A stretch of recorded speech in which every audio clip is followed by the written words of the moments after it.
예, 대단히 반갑습니다. 그동안 잘 지냈습니까?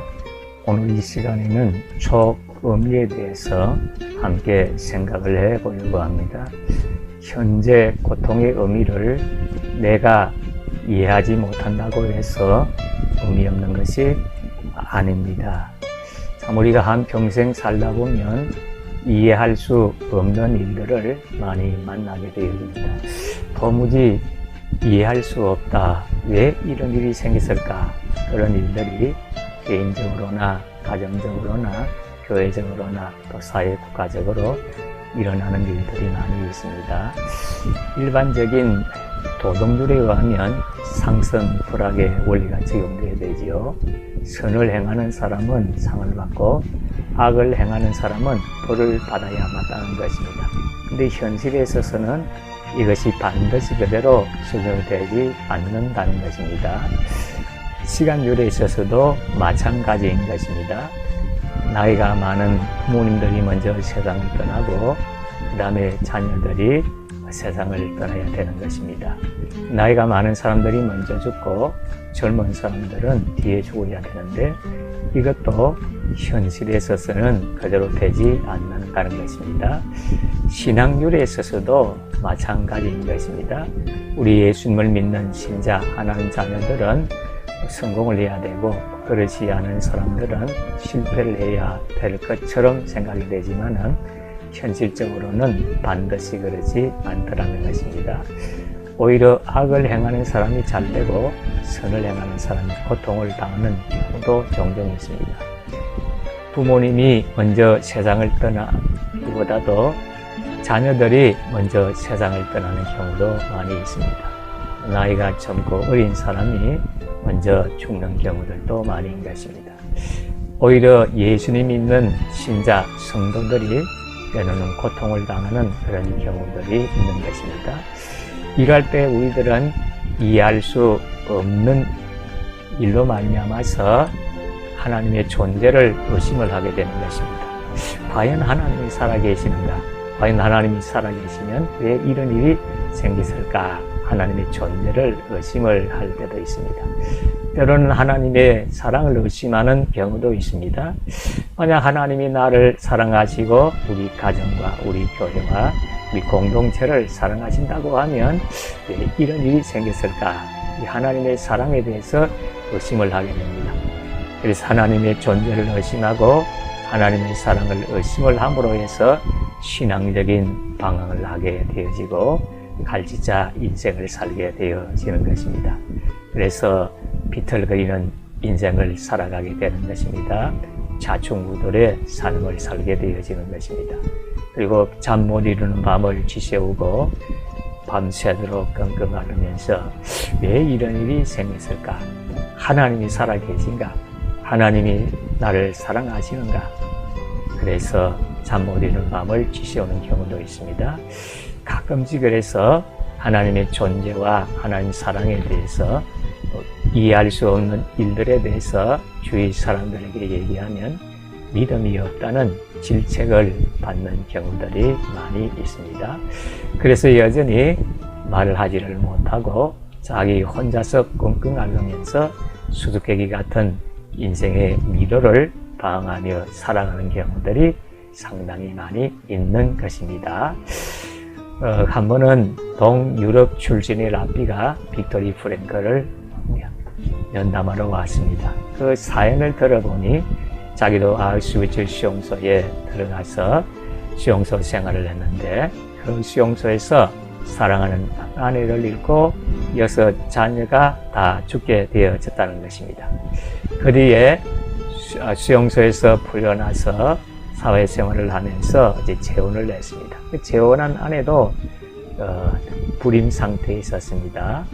그래서 자기가 죽은 자를 위한 기도문 카다시라 그러는데 나중에 자기를 위해서 기도문을 읽어줄 자녀가 없다는 사실 때문에 그가 고민을 하고 어찌해서 이런 일이 생기게 되었느냐 이렇게 자기의 고민을 하소연하는 것입니다. 그래도 자기는 여호와 하나님을 믿고 신앙생활을 열심히 했다고 하는데 왜 이런 일이 자기에게 생겨나게 되었는지 고민을 하고 이해할 수 없고 방황하고 있다고 했습니다. 그때의 빅토리 프랭클이 침묵을 지킨 다음에 신중하고 조심스럽게 대답을 했습니다. 그러나 당신이 그와 같은 고통을 당했지만은 그것 때문에 당신이 더 깨끗해졌지 않소. 신앙적으로나 인격적으로 성장하고 성숙해졌지 않소. 그와 같은 답을 했다고 하는 것입니다. 물론 이 빅토르 프랭클도 이와 같은 사건에 대해서 정확하게 그 이유를 이해할 수가 없는 형편이었습니다. 그럼에도 불구하고 하나님의 절대적인 의미가 있다는 것을 얘기를 하고 있는 것입니다. 빅토리 프랭클에 있어서 의미에는 두 가지의 의미가 있습니다. 의미라는 말은 가치가 있고 하나님의 깊은 뜻이 있다는 것입니다. 일반적인 의미가 있습니다.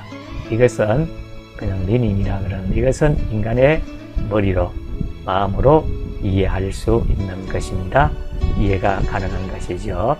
그러나 초의미, 슈퍼미닝이 있다는 것입니다. 이것은 인간의 머리로, 인간의 마음으로 이해할 수 없는, 이해가 불가능한 것이라는 것입니다.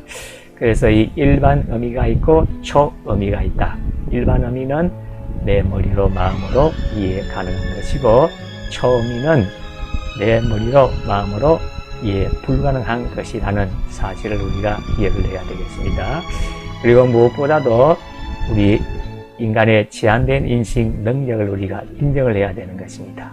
우리 인간의 인식 능력은 판단하고 생각하고 이해하고 분별하는 이와 같은 인식 능력은 제한이 되어 있다는 것입니다. 모든 것을 인식할 수도 없고 모든 것을 이해할 수도 없다는 것을 우리가 인정을 해야 되는 것입니다. 그럼에도 불구하고 우리의 머리나 마음으로 인식되지 않고 이해가 되지 않더라도 모든 것에는 의미가 있고 가치가 있다.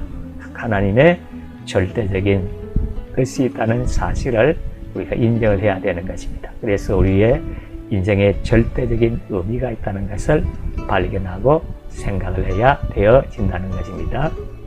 우리 하나님은 어떤 분입니까? 우리 하나님은 창조자, 크리에이터, 우주 만물을 창조하시고 인간을 창조하시고 나 자신을 창조하신 창조자 하나님 것입니다. 우회수유를 만드신 창조자 하나님 것입니다. 그렇기 때문에 우리의 인간의 이성 속에 갇히거나 인간의 환경 속에 갇혀 계시는 분이 아닙니다. 물론 우리 인간 속에 계시고 우리가 함께 계시지만은 또 인간을 초월해서 계시는 것입니다. 그래서 창조자 하나님은 우주 만물의 주인이 되시기 때문에 절대적인 주권을 가지고 계시는 것입니다. 주권이란 주인된 권리를 가지고 계시다는 것입니다. 쉽게 말씀드리면 하나님께서 마음대로 하실 수 있는 권리가 있다는 것을 의미하는 것입니다. 그렇기 때문에 우리는 이 하나님의 불가에서 하나님이 우리의 머리로나 이해로나 이해할 수 없는 면이 있다는 우리가 사실을 인정을 해야 되는 것입니다. 바로 이것이 조직시간의 출발점이라고도 할 수 있는 것입니다.